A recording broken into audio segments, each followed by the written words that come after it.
Halo, assalamualaikum teman-teman semua. Selamat sore. Bagaimana nih kabarnya teman-teman? Halo, kita sapa dulu ya. Gimana nih di puasa-puasa kali ini? Puasanya lancarkah atau sudah mulai ada gangguan? Tahan sebentar lagi kita akan berbuka. Nah ya teman-teman, ketemu lagi dengan saya Kartika di sesi live Instagram kali ini bersama Our Tiny Hop. Dan saya akan menemani teman-teman ke depan selama 1 jam ke depan ya. Kita akan ngabuburit bareng dan kita tentunya pasti akan belajar bareng ya teman-teman di sini. Kita di sesi kali ini akan membahas mengenai masalah di awal kehamilan gitu ya. Jadi buat teman-teman yang sekarang sedang mengalami masalah kehamilan nih, waktunya pas banget. Atau teman-teman bahkan belum menikah gitu ya seperti saya. Nah, ini waktunya teman-teman juga bisa belajar gitu, biar nanti tindakan apa, prevention apa yang bisa dilakukan ketika teman-teman menemui masalah tersebut. Nah, tentu aja kalau sesi belajar kali ini kita nggak akan belajar sembarangan ya. Pastinya kita akan menghadirkan expert yang lebih mengerti gitu ya tentang seputar kehamilan. Tentunya kita akan mengundang spesialis obgyn dan tentu saja nanti kita juga akan sharing bareng salah satu pejuang Rainbow Baby. Nah, langsung saja saya undang untuk Dr. Doni hadir di sesi kali ini. Oke, kita invite dulu ya Dr. Doni ya. Dan saya juga akan mengundang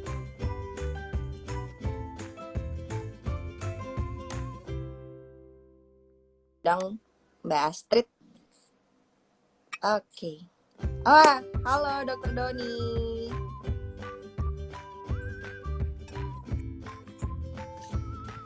Hai Mbak Astrid, Mbak Doni, selamat sore. Apa kabar dok? Iya, ketemu lagi. Enggak dong dok, enggak bosen tentunya. Ini setelah sesi kemarin tentang kurotase. Halo. Halo dok. Halo Mbak Astrid, sudah join Mbak. Halo. Apa kabar Mbak Astrid? Alhamdulillah baik. Terima kasih ya Mbak Astrid sudah mau join, dan Dr. Doni juga sudah mau join di sesi live kali ini, nemenin teman-teman semua ngabuburit sambil belajar gitu ya dok dan Mbak Astrid tentang masalah yang sering ditemui di awal kehamilan. Nah, mungkin Dr. Doni sepertinya sedang ada gangguan koneksi nih ya. Oh, beliau sepertinya sedang ada gangguan koneksi. Mungkin Mbak Astrid, sebelumnya terima kasih tadi ya sudah mau join di sesi kali ini untuk sharing sama sama-sama. Nah teman-teman, mungkin aku kenalin dulu ya sedikit oleh siapa sih Mbak Astrid ini gitu ya. Jadi Mbak Astrid ini sekarang bunda dengan 2 Rainbow Baby setelah mengalami keguguran gitu ya Mbak Astrid. 3 Mbak Tika, maaf 3. Oh anak ya, 3 Rainbow Baby ya 3. Sekarang ya. Wow, congratulations Mbak Astrid. Nah Mbak Astrid, mungkin boleh di-share dulu gitu ya ke teman-teman, kenalan gitu untuk para pejuang di sini, sahabat-sahabat Our Tiny Hop yang sedang lagi belajar juga dan mempersiapkan kehamilannya. Gimana sih perjuangannya Mbak Astrid gitu ya setelah setelah mengalami keguguran gitu ya, dan gimana sih perjuangannya Mbak Astrid untuk mendapatkan kembali sang buah hati gitu. Ya, jadi kalau perjuangannya sih sebenarnya penantiannya cukup lama ya Mbak Tika. Kemarin saya kan untuk hamil pertama itu nunggu 4 tahun ya. Dari menikah udah segala cara sih dicoba sebenarnya, dari yang medis maupun non medis sudah saya coba. Kemudian halo dok. Halo Dr. Doni, sudah kembali nih. Tadi masalah connection ya dok ya. Bisa dengar saya dok? Halo dok.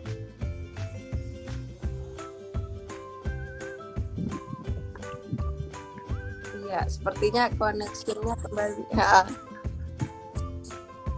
Udah jelas belum? Halo dok. Masih putus-putus dok.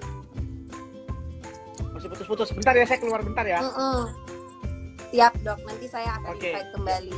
Siap. Thank you. Iya dok, silakan.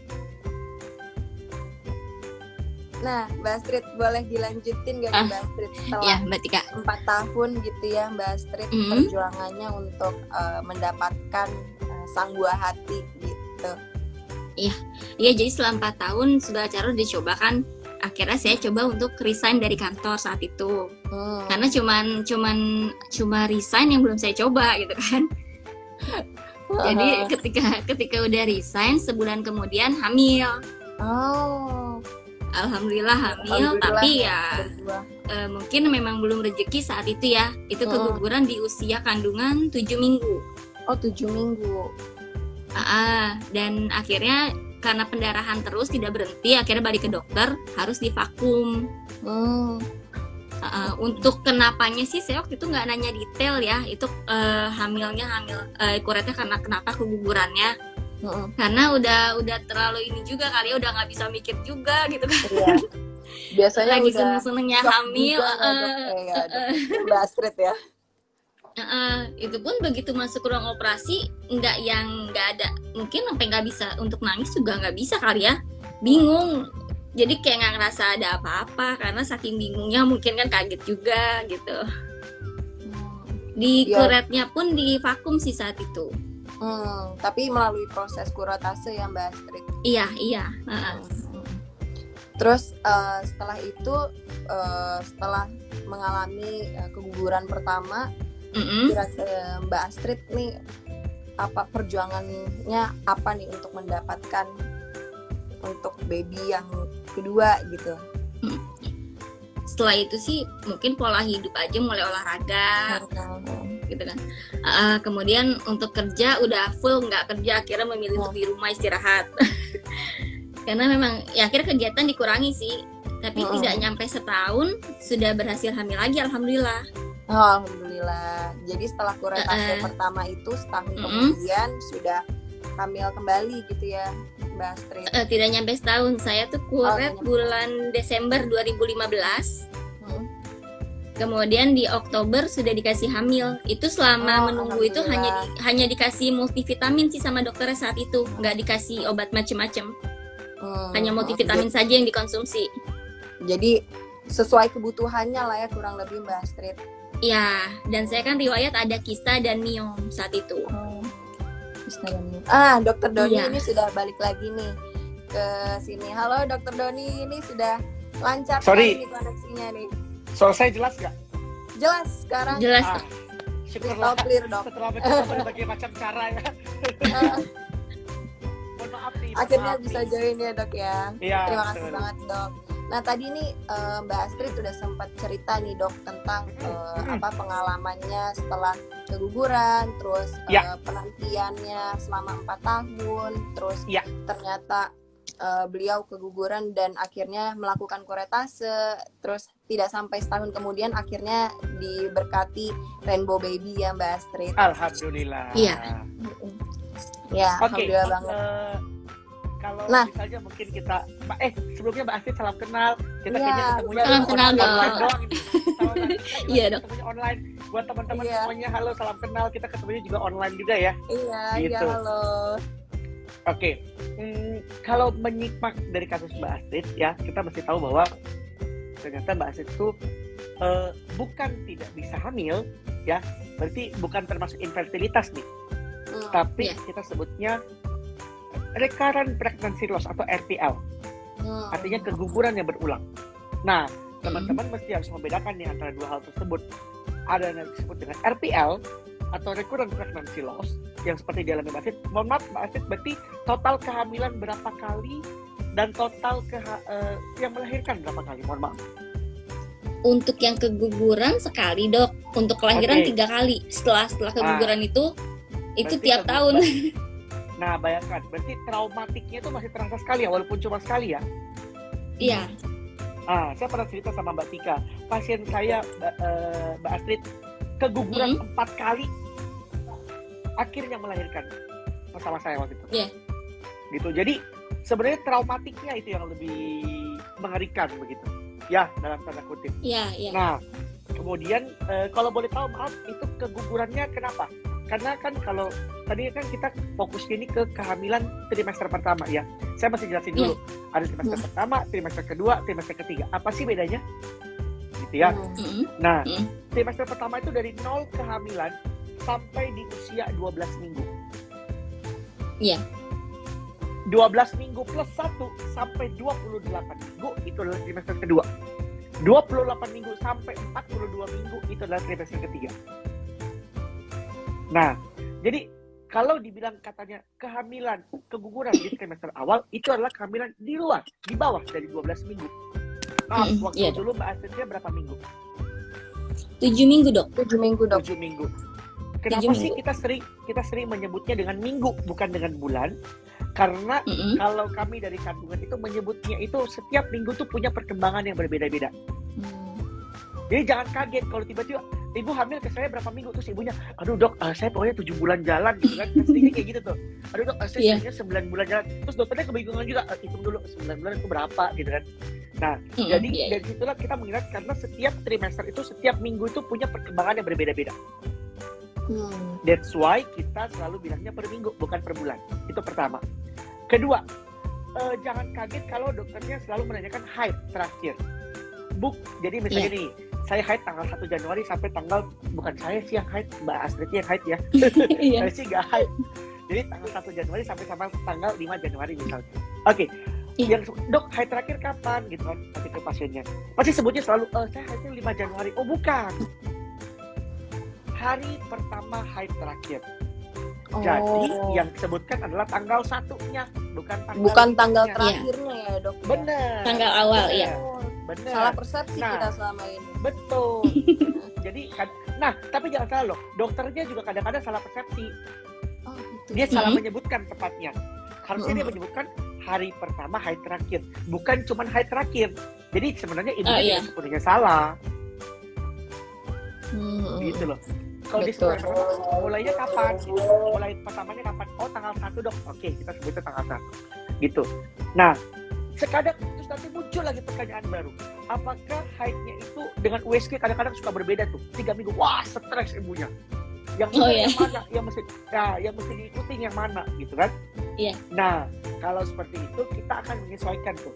Jadi, apakah haidnya benar-benar teratur sampai bisa diikutin atau kita mengikuti USG?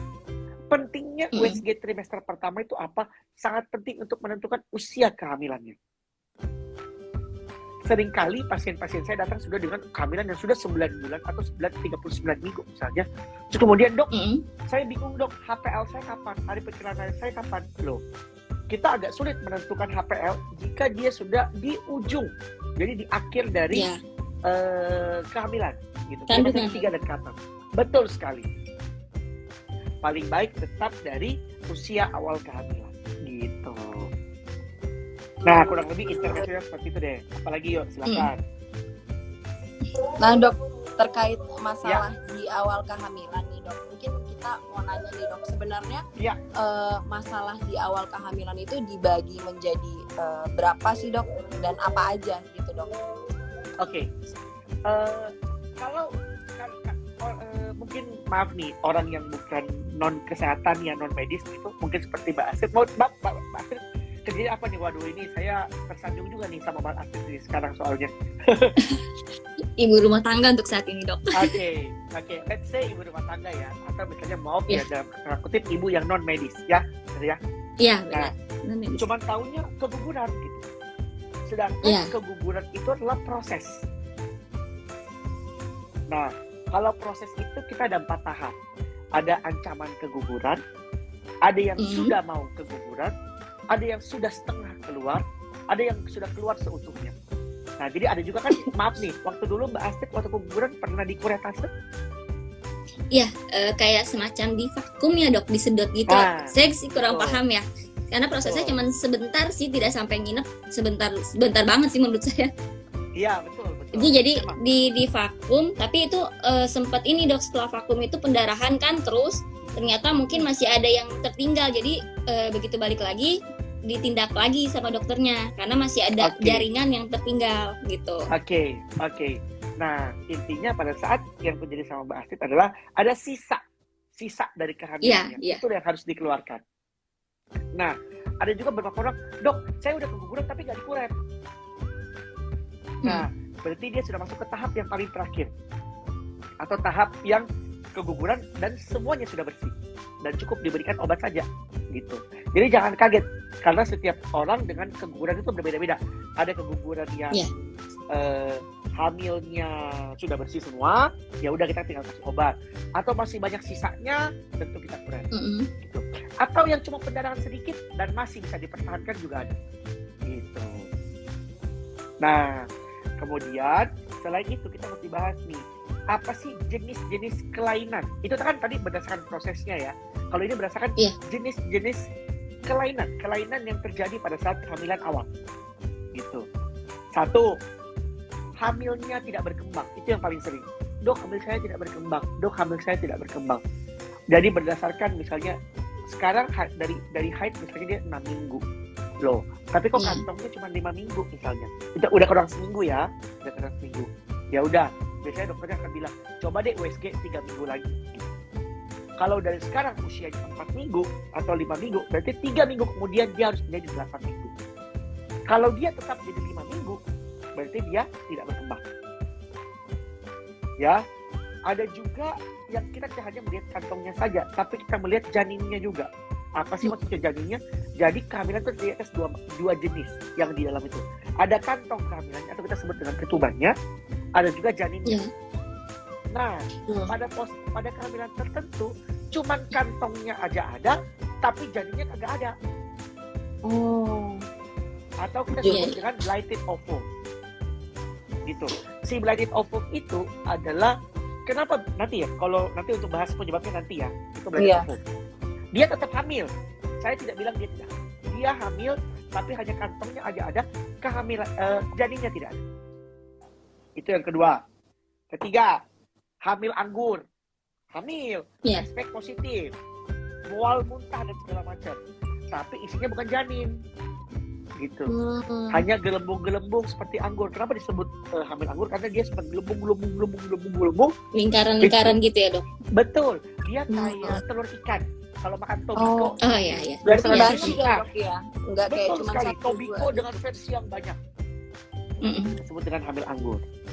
Ada juga hamil di luar kandungan. Hamil, berkembang, sehat, tapi di luar kandungan. Gitu. Itu kurang lebih lah 4 macam.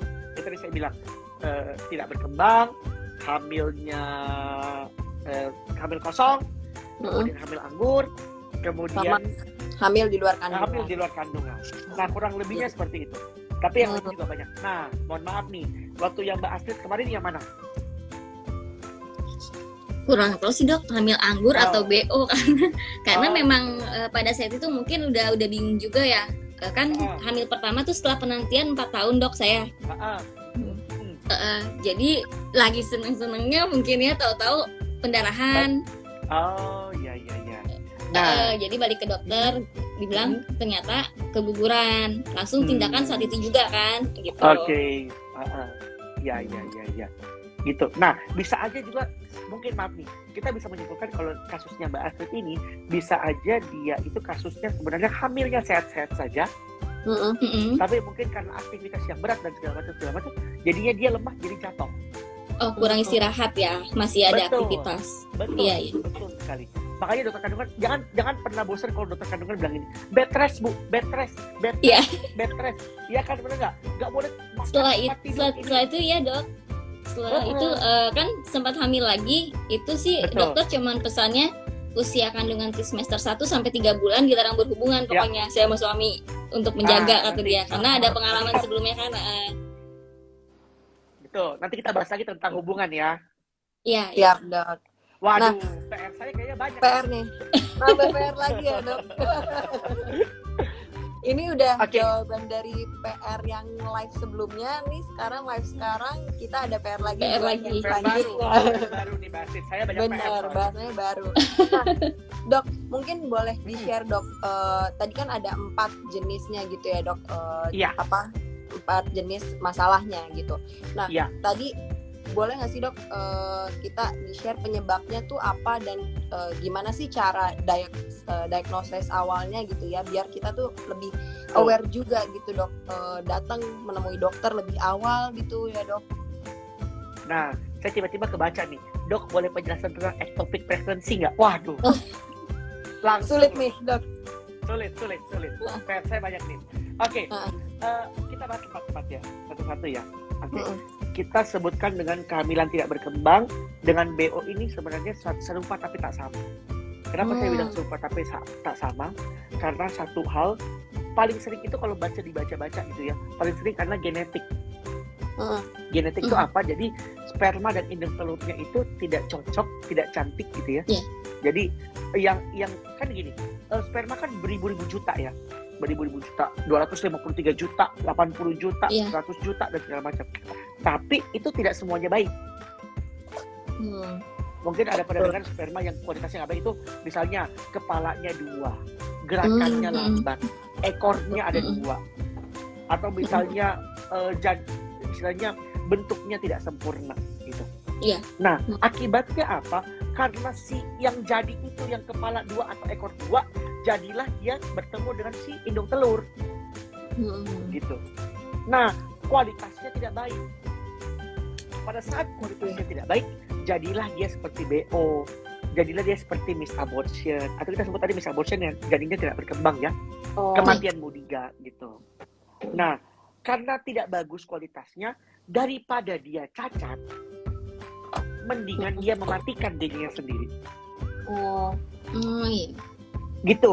Jadi itu ibu-ibu saya masih kasih tahu nih, sedih. Saya tahu sedih sekali dengan merawat penduduk keguguran, kemudian tiba-tiba keguguran, jadinya sehat gitu ya, jantung ada, tahu tidak berkembang, di 9 minggu kemudian dia berhenti.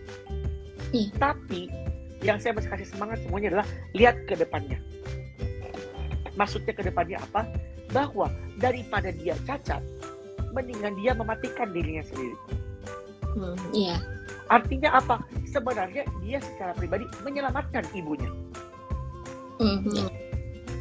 Maaf, tidak ada satupun ibu di dunia ini yang mau anaknya cacat, benar tidak? Iya. Baik cacat Tentu fisik, saja Dok. baik cacat mental. Nah, Tuhan kasih hamil nih, tip. Tapi ini nggak bagus jadinya. Udahlah, stop aja hamilnya lah, nggak apa-apa. Diambil lagi. Ya? Betul, diambil lagi. Dan fungsinya kita apa? Kita perbaiki si sperma itu. Jangan sampai yang jadi yang kepalanya 2 itu. Iya. Gitu loh. Jadi harus jadi yang bagus gitu, yang cantik bentuknya spermanya, indung telurnya yang cantik, baru dia jadi bibit yang sehat. Iya. Gitu. Kemudian kita bahas dengan hamil anggur. Nanti yang ectopic belakangan ya, tadi pertanyaan tadi. Itu bisa dijawab nanti. Nah, kalau yang hamil anggur itu, jadi dia sama. Indung telur sperma tidak cocok. Oke. Tidak cocok, jadilah. Tapi ini tuh bedanya pada saat kan dia proses nih. Ada pembentukan gelembung dan segala macam, sehingga bentuk menjadi baik ya. Nah, si gelembung ini malah dia menyerap air terlalu banyak. Jadi gelembung terus. Iya. Nah, jadi dia ada gelembung yang banyak. Jadi jangan salah, Mbak Astrid sama Mbak Tika, jangan salah. Ada juga hamil anggur dengan janin. Gitu. Jadi ada janinnya, ada juga hamil anggurnya. Gitu. Double ya, Dok? Double, betul sekali. Iya. Nah, kalau seperti itu kemungkinan besar maaf tidak bisa dipertahankan juga. Even meskipun dia ada janinnya juga ya Dok. Jadi dia nggak bisa dipertahankan kalau misalnya dia Betul. bareng hamil Kenapa? anggur. Betul sekali. Ingat, janin itu makan dari apa? Dari ari-ari. Iya. Sedangkan si hamil anggur akan merusak si Ari-ari tersebut. dia. Betul. Jadi lama-kelamaan pasti bayinya nggak akan dapat makanan. Rebutan ya Dok jadinya ya? Betul sekali, rebutan. Akhirnya apa? Ujung-ujungnya maaf nih, daripada dia cacat, mendingan dia mematikan dirinya sendiri. Iya. Gitu. Terakhir, pertanyaan ibu siapa tadi? Mohon maaf, saya nggak dengar tadi.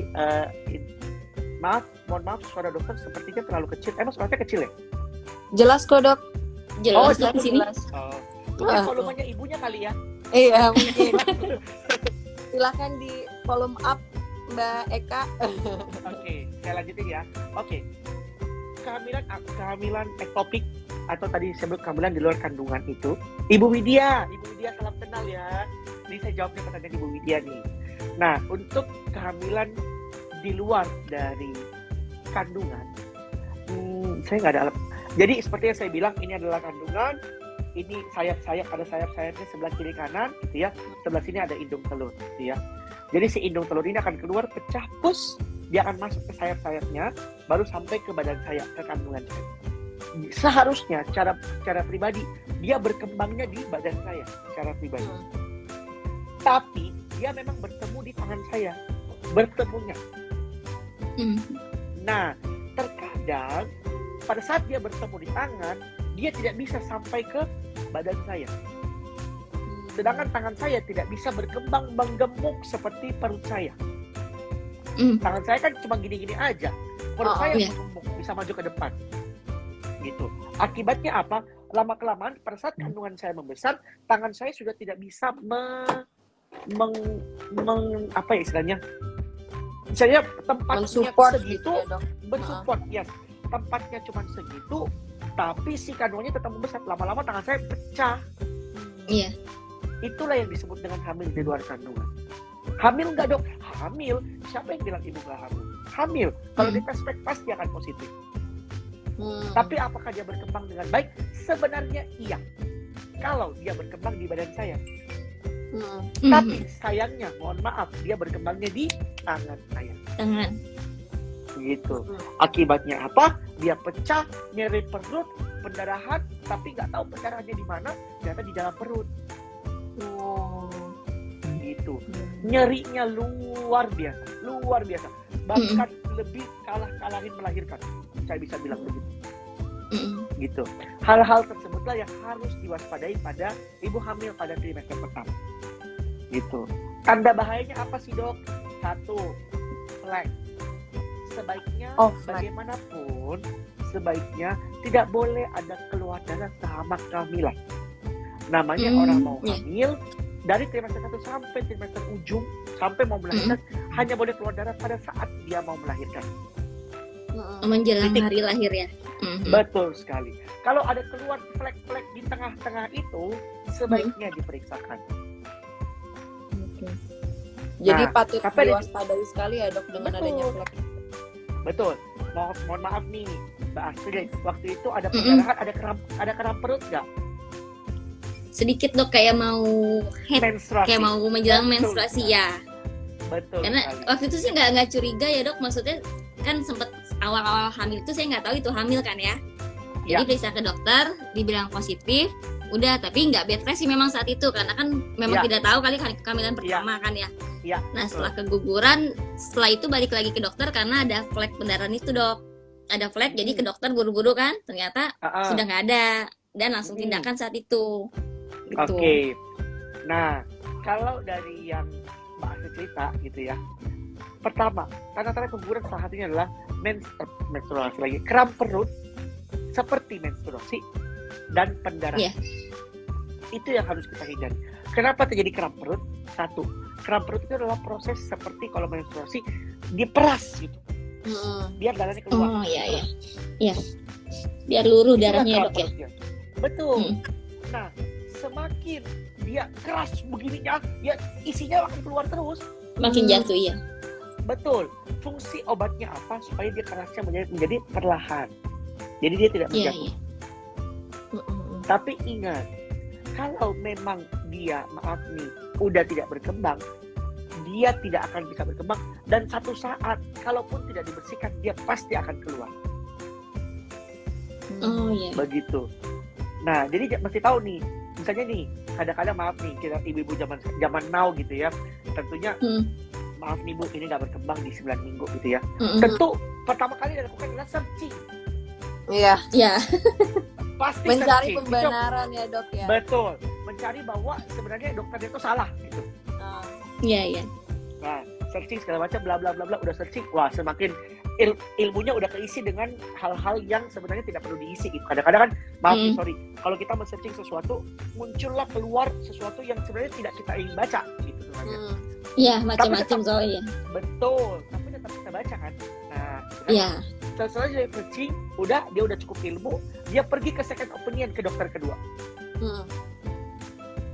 Apakah benar nih yang dokter diagnosa gitu?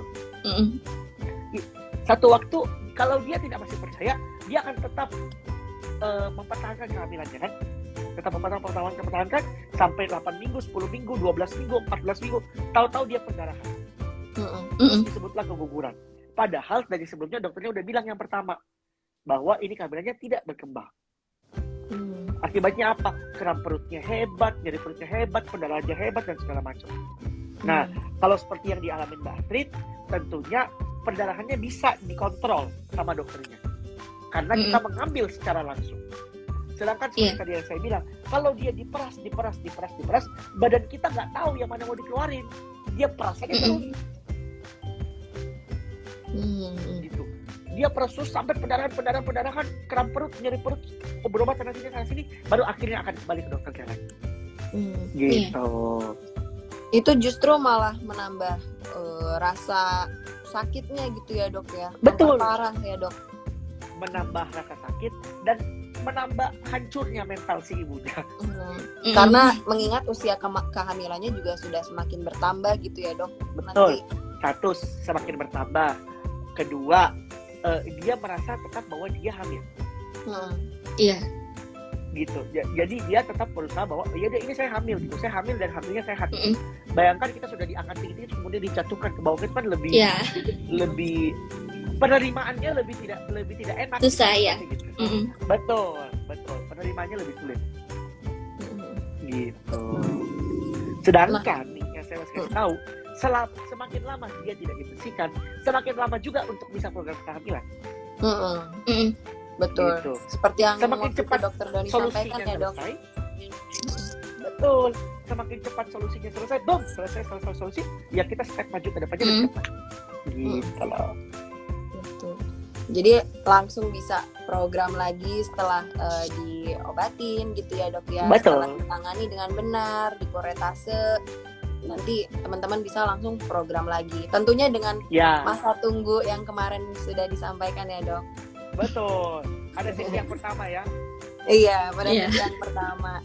Nah, teman-teman nih kalau misalnya ngikutin sesi yang pertama nih pasti udah relate banget nih sama apa yang diomongin sama Dokter Doni.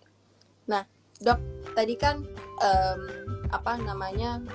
udah disampaikan gitu ya Dok penyebabnya dan lain-lain. Tapi ada nggak sih Dok cara gitu ya Dok untuk mencegah itu semua tuh terjadi gitu ya Dok? Oke.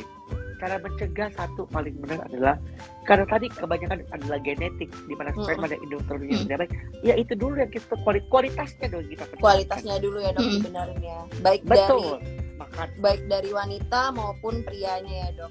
Betul sekali. Nah, bapak-bapak yang nonton ini mohon maaf sekali. Mohon maaf nih. Saya bapak-bapak juga nih. Nih, jangan pernah cuman menyalahkan ibunya saja. Ingat, namanya kehamilan harus dari sperma dan indung telur. Tidak indung telur saja atau sperma saja. Harus dari kedua belah pihak ya dok ya? Betul sekali. Tapi seringkali karena kejadian itu selalu ibunya yang disalahkan. Iya. Itu sangat relate. Saya pernah beberapa kali pasien bertengkar, ibu dan bapak bertengkar di depan saya. Cuman gara-gara keguguran lah atau janinnya tidak berkembang atau segala macam. Ya betul sekali. Menyalahkan ke sisi perempuannya.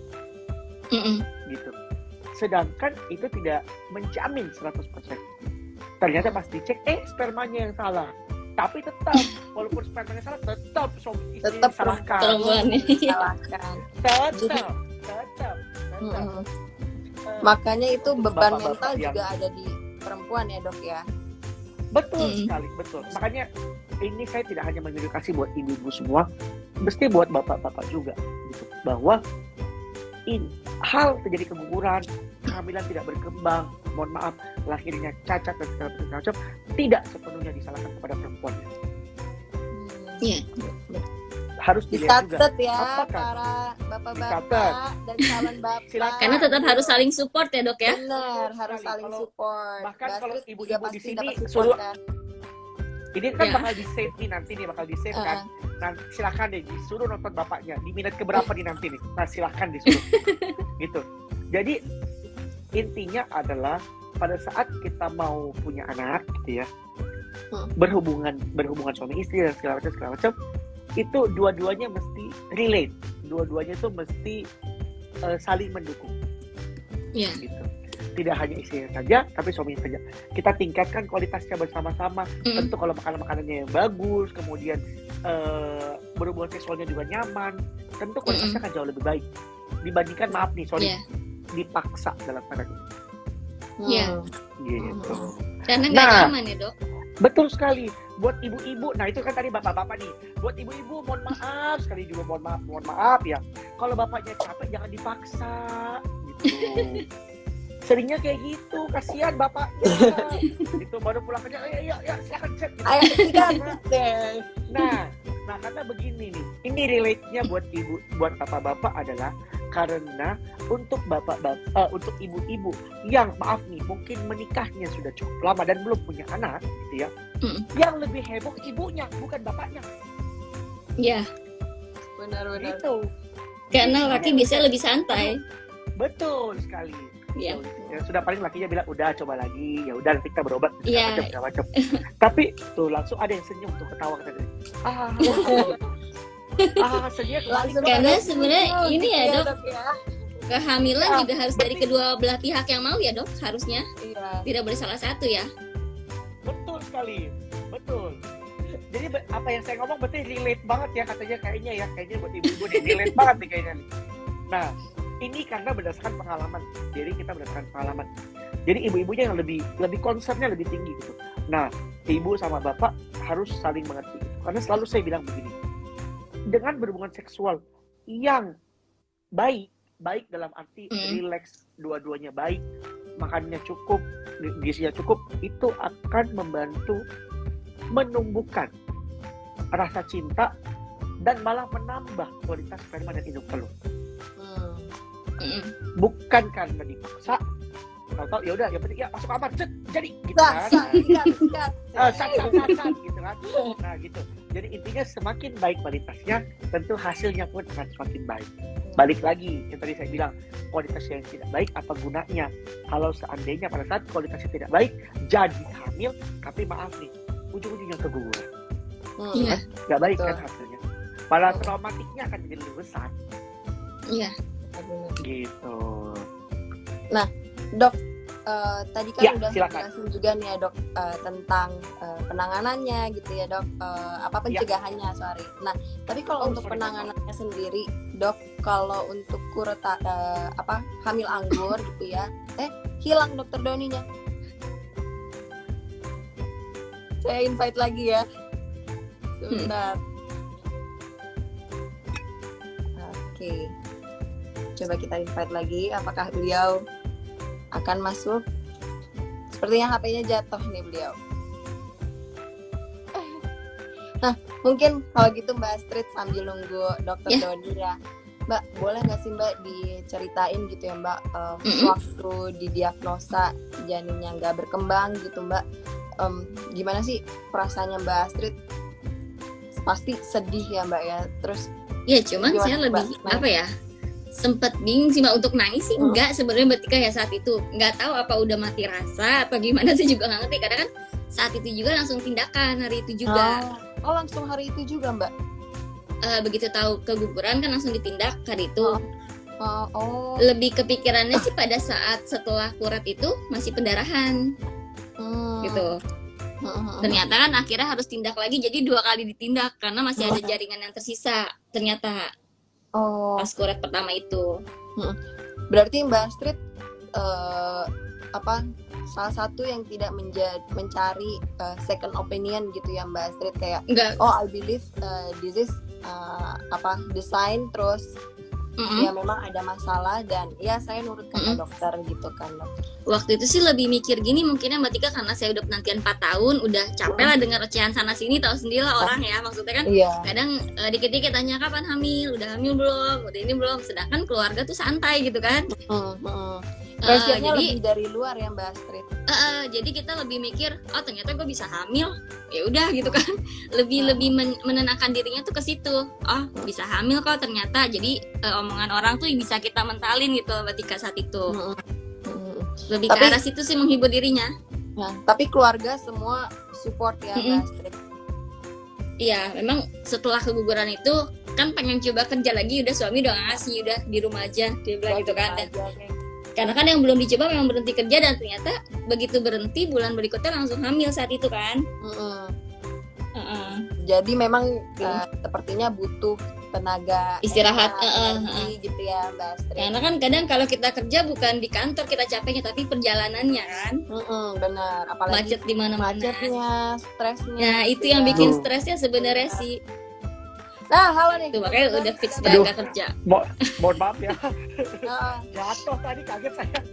Iya, ini tadi Mbak Astrid cerita dok. Jadi pas udah didiagnos kalau janinnya tidak dapat dipertahankan, beliau langsung nurut gitu ya apa kata dokternya, melakukan proses kuratase, langsung dijalani prosedur. Karena jarang kayak gitu. Jarang ya dok ya. Lebih ini sih dok, pas yang ada pendarahan kedua itu justru baru mulai browsing kenapa ya. Tapi lebih pikir atau mungkin ada sisa jaringan gitu kan. Akhirnya balik lagi, ditindak lagi yang kedua. Ternyata memang ada sisa saat itu. Oke. Karena mungkin lebih ke arah karena kok yang pertama masih udah dibersihin, kok yang kedua malah masih keluar ya. Bersih lagi, betul. Ya, saya ngerti.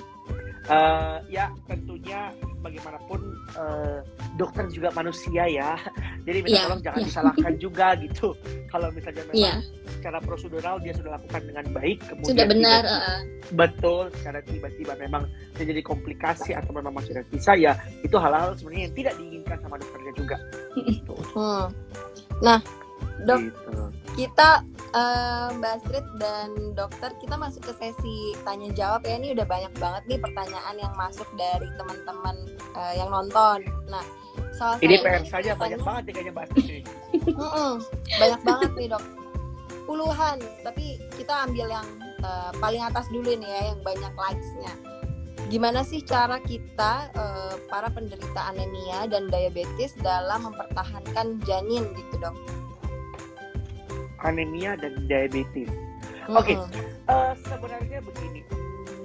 Untuk orang-orang yang dengan anemia, ya memang dia dirawat anemia. Satu, harus tahu dulu anemianya kenapa nih. Memang apakah dia kelainan darah atau memang kurang konsumsi makanan-makanan yang mengandung zat besi gitu. Ya gampang. Kalau misalnya konsumsi kurang makanan zat besi, tentu zat besi ditambah gitu ya. Sesuatu yang bisa di-adding gitu. Kita harus mencari sesuatu yang bisa di-adding dan sesuatu yang genetik. Misalnya kelainan seperti thalassemia. Bagi teman-teman dengan orang yang thalassemia yang notabene memang HB-nya akan sangat rendah gitu ya. Zaman sekarang itu satu tentu bisa ditransfusi ya, transfusi darah, kemudian bisa konsumsi suplemen-suplemen yang bisa untuk menambah darahnya. Gitu. Nah, itu akan sangat membantu untuk menambah jumlah darah di dalam tubuh. Ya akibatnya apa? Karena semua nutrisi itu berasal dari darah. Kita makan sesuatu masuk darah, darahnya itu yang akan masuk ke janin dan segala macam. Kalau darah kita kurang, otomatis serapan ke janinnya akan kurang. Gitu. Betul. Jadi kalau peredaran darahnya baik, nah jadi jangan kaget kalau teman dikasih, betul. Jangan kaget kalau dikasih obat pengencer darah, itu jangan kaget.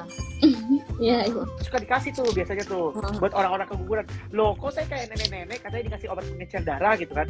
Nah, fungsinya adalah supaya serapannya dapat lebih lancar. Betul. Dan nutrisi untuk ke janinnya pun akan jauh lebih baik. Nah, ini mungkin mirip-mirip sama kasusnya Mbak Astrid nih. Tadi setelah keguguran diperbanyak suplemen ya Mbak Astrid. Untuk lebih ke multivitamin dikasihnya saat itu. Iya, multivitamin. Fungsinya karena memang juga membuat dia menjadi lebih kuat dalam gitu. Sama seperti kita lah, kita manusia yang udah gede, lahir alhamdulillah sehat dan segala macam. Kemudian kalau kita tidak diberikan asupan yang baik ya, sakit kitanya gitu. Iya. Jadi oleh karena itu makanya pada saat dia sudah jadi, tentu kita harus memberikan asupan nutrisi agar supaya dia kualitasnya menjadi baik. Gitu. Kemudian untuk diabetes ya, diabetes itu memang agak sulit ya, terutama untuk orang-orang diabetes itu karena darahnya terlalu banyak gula. Dan apa resikonya? Satu resiko yang paling sering itu pada orang diabetes adalah bayinya menjadi besar, terlalu besar dibandingkan dari usianya dia. Misalnya bayi bisa lahir 5-6 kilo. Bayangkan, dulu Mbak Astrid melahirkan anak berapa kilo, mohon maaf? Kecil dok, saya tuh lahiran di usia 36 minggu, semuanya maju dok. Jadi kepalanya belum ke bawah, tapi air ketuban udah berkurang yang untuk anak pertama itu sesar. Jadi mau tidak mau kedua dan ketiga sesar karena jedanya cuma 1 tahun 2 bulan dan 1 tahun 3 bulan saat itu. Oh iya. Nggak tambah lagi Mbak Astrid? Enggak, udah dulu dok. Karena sesar semua. Jadi udah ada cewek juga, cowok 2. Udah lengkap lah ya Mbak Astrid. Berikutnya ada pertanyaan lagi nanti nih. Sesar berapa kali dok? Jarak sesar. Nanti aja. Iya. Sesar berapa kali gitu kan? Udah nanti aja. Iya. Nah, intinya adalah kalau kasusnya Mbak Astrid adalah karena dia lahir di usia 36 minggu, automatically dia akan menjadi bayinya memang tidak sesuai. Gini, bayi itu matang paru-parunya di 34 minggu ke atas ya. Tapi cukup bulan saya sempat berapa kali suntik penguat, ya.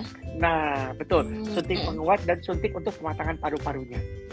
Iya, benar ya. Gitu. Jadi fungsinya apa supaya pada saat dia melahirkan nanti itu dia akan jauh lebih baik. Jadi kita boosting lah gitu. Kita boosting dia lebih cepat sehingga dia jadi perkembangannya menjadi lebih baik. Gitu. Saat itu juga udah pasrah sih dok, karena udah ada bukaan sebenarnya. Tapi air ketuban berkurang, jantung si bayi juga lemah. Jadi udah pasrah saat itu saya juga. Ya, kalau tindakan apapun itu. Kalau seperti itu kondisinya seperti itu. Iya. Semua objin akan melakukan hal yang sama. Udah. Iya, makanya jadi kita udah ikutin aja. Betul. Yang terbaik dari dokter. Nurut ya Mbak Astrid. Nurut. Karena demi bayi sehat, demi bayi selamat juga kan saat itu. Benar. Balik lagi saya bilang sama buat ibu-ibu ya, kalau Tuhan memang mau kasih, dia pasti akan kasih, ya. Iya. Tidak semua bayi kecil itu tidak bisa hidup. Banyak tuh bayi-bayi prematur 1,5 kilo, 1,7 kilo hidup sehat, alhamdulillah. Tapi tidak semua juga bayi besar itu hidup. Iya. Ada juga bayi yang 3,5 kilo, 3 kilo. Kalau memang Tuhan nggak kasih, pasti dia nggak akan kasih. Iya. Gitu. Itu yang mesti saya kasih tahu buat ibu-ibu. Jadi bukan hanya kehamilannya, tapi kita mesti tahu cara menjaganya, ya. Iya. Dan mesti tahu ini anugerah gitu. Jadi kapan saja anugerah itu, kalau memang Tuhan nggak kasih, bisa diambil. Kapan pun bisa dikasih dan diambil ya dok. Betul sekali. Saya jujur setelah keguguran lebih berprinsip ini sih dok, anak itu hadiah, pernikahan itu kan ibadah, jadi anak hadiah dikasih, alhamdulillah enggak ya berarti belum saatnya gitu kan. Betul sekali. Nah itu yang paling saya suka dengan kata-kata Mbak Astrid kalau hadiah, karena saya selalu bilang begini, berhubungan seksual itu adalah satu bentuk kecintaan kita terhadap istri dan suami. Iya. Bonusnya adalah anak. Jangan ya, ketika sudah dipercaya, iya benar. Betul, jangan dibalik. Kita berhubungan untuk punya anak. Percaya saya, kualitasnya tidak akan turun. Karena pikiran ya dok ya jadi stres. Betul. Bagaimanapun pikiran akan sangat mempengaruhi terhadap kualitas indung telur dan sperma. Iya, betul. Gitu. Pertanyaan selanjutnya dok. Oh ya, silakan dok. Ibu-ibu mesti dikasih tahu nih, kalau suaminya lagi capek, mohon maaf nih, dikasih pengertian dikit lah gitu. Kasih nafas dulu gitu ya dok ya. Kasih nafas. Dan rata-rata banyak juga orang yang hamil di saat dia udah pasrah ya dok. Betul. Karena mungkin udah nggak kepikiran. Iya. Karena lebih santai mungkin ya Mbak. Iya. Kasus saya yang paling tanpa diprogram ya, dia saking sudah bosannya di program gitu ya. Capek dia ya. Hamil setelah dia 15 tahun. Pasrah. Setelah dia berhenti program selama 10 tahun, akhirnya dia dikasih. Nah, di saat dia sudah dikata-katain orang mandul dan segala macam, hamil dia. Gitu. Nah, saya paling nggak suka dengan kata-kata mandul. Kenapa? Karena menurut saya itu bukan Iya. mandul. Kita sebutnya dengan infertil. Hmm. Dan semua Iya. infertil harus ada solusi. Hmm. Gitu. Dok, masuk ke pertanyaan selanjutnya Ya, nih dok. ya. Apakah normal Ya. dok saat hamil mengalami keputihan dan sering sekali kram? Muntah Apakah itu normal? sering sekali. Oke, Mbak Nabila. Selamat Iya. siang. Saya mau tanya dulu nih Mbak Astrid. Mbak Astrid pernah mengalami hal tersebut? Silakan dijawab Astrid. Di kehamilan kedua mual parah sih dok. Kalau hamil ketiga Oke. lebih nggak suka daging, lebih nggak suka Oke. sama daging-dagingan. Hamil Oke. kedua tuh parah, jadi cuman masuk biskuit dan buah Oke. untuk mengatasinya. Oke, keputihannya bagaimana Mbak Astrid? Keputihan nggak, alhamdulillah nggak ngalamin. Kalau itu saya hanya mualnya aja sih dok. Oke, jadi hamil pertama dan hamil kedua janinnya beda Mbak? Maksudnya kelaminnya beda, mohon maaf. Hmm. Hamil pertama kedua sama, yang ketiga yang beda dok. Oh, ketiga yang beda. Oke, pertama yang saya mau bilang, keputihan sangat wajar terjadi pada ibu hamil. Kenapa? Karena ibu hamil semakin gemuk. Gemuk dalam arti komposisi lemaknya akan bertambah. Kenapa komposisi lemaknya bertambah? Karena itu berfungsi untuk menambah jumlah, misalnya nanti untuk misalnya nih, untuk menyusui, kemudian itu kan semua lemak. Jadi itu jumlahnya akan bertambah. Begitu. Untuk nanti melahirkan, kekuatan melahirkan dan segala macam itu bertambah. Nah, si lemak itulah yang membuat daerah vagina dan misi itu semakin lebih lembab. Lebih lembab itu membuat keputihan. Putihan. Oke. Nah, tapi bagaimanapun kan kalau ibu-ibu dengan keputihan atau misalnya ibu-ibu sakit apapun pada saat lagi hamil, sebaiknya jangan terlalu banyak konsumsi obat-obatan, benar nggak? Iya. Oleh Benar. karena itu sebaiknya saya selalu menganjurkan pakailah sabun pembersih, sering-seringlah mengganti secara dalam. Artinya dia bersihkanlah daerah kewanitaan dulu. Iya. Kalau memang tidak bisa, baru kita gunakan obat-obatan. Kalau masih bisa teratasi, silakan. Atau saya selalu bilang, keputihan sangat wajar terjadi kalau dia tidak gatal dan dia tidak bau. Kalau dia gatal dan bau, barulah dia akan kita obati. Busuk gitu. Betul. Dok, kalau penggunaan Pentylenus bagusnya berapa jam sekali ya dok ganti? Kalau lagi saat keputihan seperti itu? Oke, kalau untuk penggunaan Pentyliner sebenarnya tidak ada jam yang mentok nih. Seperti masih 3 jam sekali, 4 jam sekali tidak ada. Tapi kapan dia lembab silakan diganti. Langsung ganti. Oke. Betul. Jadi intinya biarkan daerah misfi itu selalu kering. Kering ya dok? Bukan kering, tapi tidak lembab gitu, tidak basah. Iya. Itu pertama. Kedua, mual muntah sering sekali. Kalau begitu ibu searching di internet gejala ibu hamil, paling pertama muncul pasti mual muntah. Mual muntah. Tapi muncul lagi pertanyaan Mbak Astrid nanti pada orang-orang, dok saya nggak mual muntah, saya hamil nggak ya gitu, saya gitu. Justru malah shock. Malah shock, orang-orang yang nggak mual muntah tuh malah shock gitu. Hamil saya bagus nggak ya, karena katanya hamil yang bagus itu mual muntah. Banyak kan mual ya. Benar, kok saya nggak mual muntah gitu. Jadi intinya adalah semua kehamilan baik dan tidak semuanya mengalami mual muntah. Gitu. Jadi ada juga ibu hamil kayak tadi Mbak Astrid udah punya 3 anak. Pertama mual muntah, kedua nggak mual muntah, gitu. Hamilnya berbeda-beda. Jadi setiap kehamilan itu berbeda-beda gitu, tidak Berbeda-beda ya, bisa Tapi kita samakan. intinya yang penting tetap diisi ya dok, walaupun muntah berapa kali pun tetap asupannya dipenuhi ya dok ya. Biar janinnya juga ada isinya gitu ya dok. Nah, sekarang kalau kita bicara bahas tentang mual muntah, automatically kita mesti lihat nih, mual muntah itu terjadi karena apa sih? Karena perut terlalu kosong. Sama lah kalau kita sakit mah. Sakit mah kenapa sih bisa bikin mual muntah? Karena perut terlalu kosong. Gitu. Akibatnya apa? Selalu saya anjurkan makanlah 1-2 jam sekali.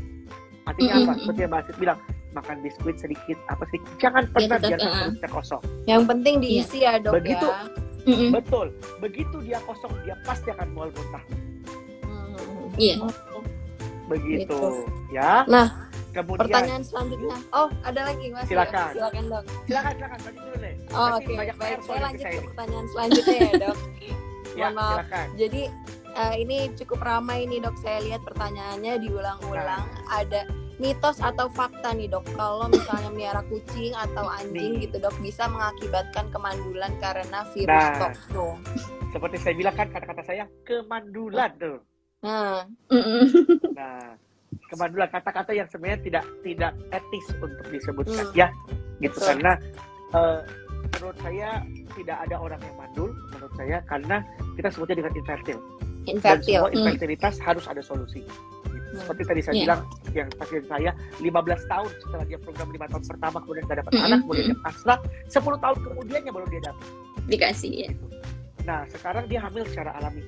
Terus siapa yang bisa bilang dia mandul? Ya, benar. Benar Hanya nggak? belum dikasih pada waktunya ya dok ya. Betul. Tetangga-tetangga dulu bilang dia mandul. Oh, siapa bilang dia mandul? Jadi dia udah hamil setelah 15 tahun. Hamil alami lagi. Banyak sih dok yang seperti itu. Jadi kadang orang malah stres dengan omongan orang lain dok. Iya. Mandul ini itu gitu loh. Betul. Jadi sekali. modal cuek sih harusnya ya dok. Omongan tetangga lah, omongan Ya, mertua lah, omongan siapa lah gitu kan. Kamu hamil, Iya, kamu nggak hamil gitu, udah isi belum? Iya. Udah isi. Baru juga sebulan nikah, udah tanya udah isi belum? Iya. Baru juga Oke. sebulan nikah, udah tanya udah isi belum? Nah, toksoan. Oke. Mitos atau fakta memelihara kucing bagi bersama kalian? Sebenarnya saya tidak bisa, setengah mitos jadi. Jika mitos ya, kamu memelihara kucing yang tidak bersih, betul, saya setuju ada tokso pelan-pelannya. Jika kucing kamu bersih, dirawat dan segala macam, seharusnya tidak divaksin dan segala macam, seharusnya tidak. Iya. Gitu. Jadi, Oke, jadi tapi setengah-setengah ya, alangkah Dok. alangkah baiknya kalau dihindari. Hindari. Gitu loh. Baik. Betul. Mungkin izin saya wrap up sedikit ya dok hasil diskusi kita hari ini. Jadi Iya, teman-teman, betul sekali. masalah yang Oh, sering udah timbul 1 jam ya? Iya nih udah mau waktu. Nggak berasa ya, Dok? Jadi saya Nggak wrap up berasa ya? sedikit ya dok ya. Waduh, tapi PR saya masih banyak nih kayaknya nih. Iya, kita akan bahas di sesi selanjutnya. Jadi teman-teman ada 4 penyebabnya gitu ya, 4 jenisnya lebih tepatnya ya. Ada tidak berkembang, terus ada OB, terus ada hamil anggur, terus juga ada BO, hamil- mohon maaf. BO iya. Ya. Nah, terus juga ada hamil di luar kandungan. Nah, gitu teman-teman. Tapi salah satu pencegahannya gitu ya, teman-teman juga bisa memperbaiki kualitas baik dari calon bunda maupun calon ayahnya nih ya, sama-sama diperbaiki sama-sama. Jadi bukan dari bundanya aja, tapi juga dari prianya gitu, teman-teman. Nah, satu lagi saya mau ngumumin pemenang dari sesi live hari ini yang beruntung gitu ya bisa mendapatkan OVO atau GoPay gitu ya, teman-teman bisa klaim untuk Denny Fristama bukan tadi Mbak Nabila ya, silahkan nanti diklaim di DM Our Tiny Hop. Nah, Selamat Dr. ya. Doni, Dr. Doni, Selamat, teman-teman. Astrid, terima kasih banyak Ya. untuk hari Thank ini. you. Semoga hari ini bermanfaat. Tadi masih banyak banget nih sebenarnya. Sama-sama Mbak Tika, makasih juga Dokter Doni ya. Makasih Mbak Asit, makasih Terima Mbak kasih. Tika. Makasih teman-teman semuanya. Selamat Makasih sudah nonton. ibadah puasa. Kalau Mohon koneksi saya maaf agak lahir jelek batin. nih. Iya dok.